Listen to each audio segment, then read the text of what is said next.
Alright, hey there everyone, Hitesh here, and this is a really cool video to actually have a discussion about JWT and server tokens. So these are really interesting one. In case you are not aware of them, that's a fantastic video to get started, this one. And I'll discuss about what are the strategies, what are the pros and cons of both of them, and what actually these things are. So let's get started without wasting any more time. So there are two techs which are used quite a lot. Tech would not be a correct word to use in this case. These are moreover a strategy that you can use. The one is JWT tokens and another one is server token. JWT are actually a little bit different as a strategy to apply. They actually also produce you a token with their own mechanism in which a payload is there in which you can actually insert the information and use that. But JWT tokens are bearer tokens. You might have seen that wherever you use JWT tokens, you use a bearer keyword in front of them. The whole idea behind the bearer token is whoever bears that token, whoever holds that token is a valid user, and I would allow them to authenticate in my application. Now, in case somebody steals that token, then he's the bearer and he is totally allowed. Now, this small sentence actually gives a lot of anxiety to a lot of people that is it even a secure mechanism? Now, in my actual run through of the building a lot of application, JWT is pretty good and solid resource to authenticate a user. There is nothing to be worried about. In case you are a little bit worried, you can additionally use a concept of refresh token.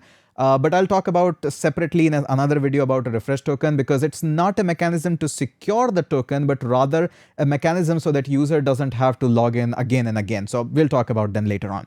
So again, both of these techniques are just to make sure that we give something to the user so that we can authenticate them later on and keep on authenticating them without having to allow them to set the password in every single refresh page. So that's what it is. Now, a lot of time people have a discussion on this. And by the way, in case you are worried, don't be. I do have my notes here. We'll talk about the refresh tokens and JWT tokens in just a minute. First of all, this is entirely related to the backend. So all those people who don't actually are able to understand this, just remember, this is a backend technique. When you will learn authentication in the backend side, this is something that you will be using. So JWT is a mechanism which is quite popular and is being used, but still some of the people prefer to have the web server tokens. I'll talk about them as well, how they are useful and how even they are actually being designed in a minute.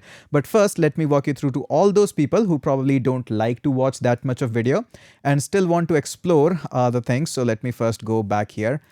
And what you can do is you can go to free API, and if you want to understand the mechanism of how the refresh token and all these things works, just click up here. This is an open source project, and you will notice here that inside this project, inside the source, if you'll check out the models, we are actually holding these refresh tokens in our servers. Later on, how the mechanism of refresh token works, you can actually just study them directly by going into the controllers. And obviously, this is something that we used in the apps for login. So there is an auth app. You can just click on this. And in the user controller, everything is mentioned here. So you can just read study the code and probably will be able to understand all these things much more faster, that how the refresh token mechanism works, when we are updating them, when we are making a query about them. So that's the basics of it. In case you want to go into the code part of it, I'll obviously will be creating more videos on that, but that probably will be on another day. Now let's come back on to this part. So this is something that we are going to discuss about the tokens and all these mechanism that goes through. So first of all, let's talk about this is the part where we actually go with the JWT tokens, and this is the part where we go with the server tokens.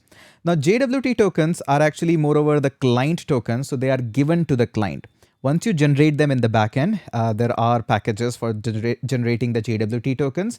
It is actually being built up of three major parts. The more important one is the payload part, in which you can add some information. It could be just an ID of the user so that later on you can make a backend request and find more information. Or maybe there could be a username, a profile picture URL, whatever you want to inject, that's a payload, you can inject that. And that is being sent to the client so that whenever we need to verify that are you a valid user or what's your username or anything that's there in the payload, we can actually get that. That is given to the client, and it's up to the client how it stores them. There are obviously great ways, bad ways. So there's some people store them in the cookies, secure server cookies. Some people store them into the local storage. Maybe there's a different case for each one of them. Let's not judge them directly. And there are also server tokens. They are also kind of a similar in look as we see that the JWT tokens, but they are just a random string generated by, I don't know what resource, maybe crypto or however you are generating them. Once you generate them, you actually store them on your server as well, like in database, as well as you send them to the client as well. So the only difference is that we store some things in the server, and sometimes we don't store anything, we just send it to the client. So that's the whole idea about the JWT token, that it's a bearer token. Whoever holds that token is an authorized user. And yes, there is an expiration time that you can set up. If you're worried about it, that I don't want to set too long of an expiration time, or I'm worried about it, that's where the refresh token concept comes in. In the server tokens, we just store them since on the server and is being given on to the front-end client as well. We all the time make a query on the backend to verify that does this token match. It's almost like a password, but not really password. So in case you want to understand more about them or have a conversation on that, there should be some parameter on which we can actually have this conversation. The first one is the state. So the JWT are considered as stateless, while the server tokens are considered as stateful. The whole idea is just the same. Stateless means whoever holds them is the owner of it. Yes, there could be more discussion can happen that, but in general, just keep in mind that JWT tokens are stateless token and the server tokens are moreover a stateful token. Revoke access, can I revoke them? Sadly, there is no mechanism of revoking the JWT. Once it's given, that's it, it's given. Until unless there is also a mechanism of or a strategy that you can have a list of blacklist token, and once you add any token into the blacklist, that's it, he cannot just log in. But again, most of the time you'll just say, hey, there is no way to revoke the JWT tokens. For the server tokens, since everything is being stored in the server, that's it. You can just revoke all the tokens and just log out forcefully every single user. The scalability is an issue which you should really consider, because the scalability is high. And in this one, whenever you actually store tokens on server, you always have to perform a database lookup. So the more database lookup, more database query, that means scalability can be a question here. And in case of JWT, since you're just generating them, you're just saying them that, hey, this is all done and gone. But remember, when you generate the JWT tokens, there is a compute time that you have to be worried about. And that's why we most of the time use await keyword in front of JWT, because it's a compute heavy thing and it takes a couple of milliseconds. So you need to use await in case you're using JavaScript there. In case of the DB lookup, just be worried if you're storing everything in the server, just like you every time query images, URL, or maybe something else. Similarly, you have to query for every single request. Every single page you have to make a DB query. So the scalability is a big challenge in that case. The size. Now size of something that you're storing in the backend is relatively small, because it's just a backend string. But in this case, it's up to the payload. So in the payload, maybe you're just injecting _ID. That's it. That's a very small one. But in case you are using something more, then hey, this could be really big one here as well. So size is very dependent on what you're injecting in the payload or what you're saving in the database. Now security.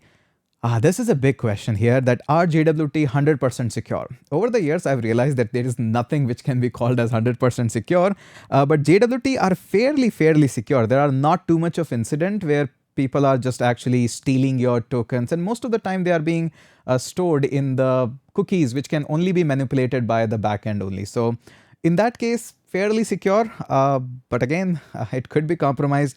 Similarly, if you just look at the backend tokens as well, if somebody can steal the token given to you, he also can compromise your security. Now you're matching. It's almost like that, hey, I stole your password. So whoever has the password is the owner. So same concept actually is being worked. So personal recommendation, I can say JWT is a fair mechanism. Don't worry too much about it. It works absolutely fine. Almost every application nowadays that you're seeing, they are actually based on JWT. So don't worry too much. Over panicking in the security can be really bad. So don't do that. Performance is also an issue on which we can have a discussion.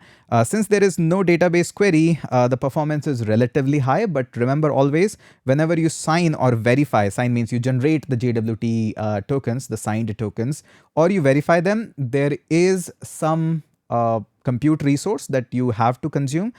It's not really that heavy, but it actually is a resource. And the latency.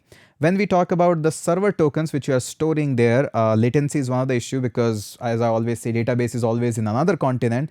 So in that case, for every single request, you are actually firing them up. The reason why I covered this up, because this is a good and interesting topic. And if you have worked anytime in the PHP, this is how it used to be done. And now in the especially JavaScript arena, we prefer more of the JWT things. So sometimes maybe there is an interview question, or maybe there is a general engineering side of it. You are confused about it, or you're more curious about it. So this video has given you enough of information and points on which you can make a search, as well as enhance your knowledge about the JWT tokens as well as server tokens as well. So that's it. I thought that's a good engineering side of video. So I just thought to make it. If you like that, that's great. If you don't like it, that's even fine as well. So let's go ahead and catch up in the next video.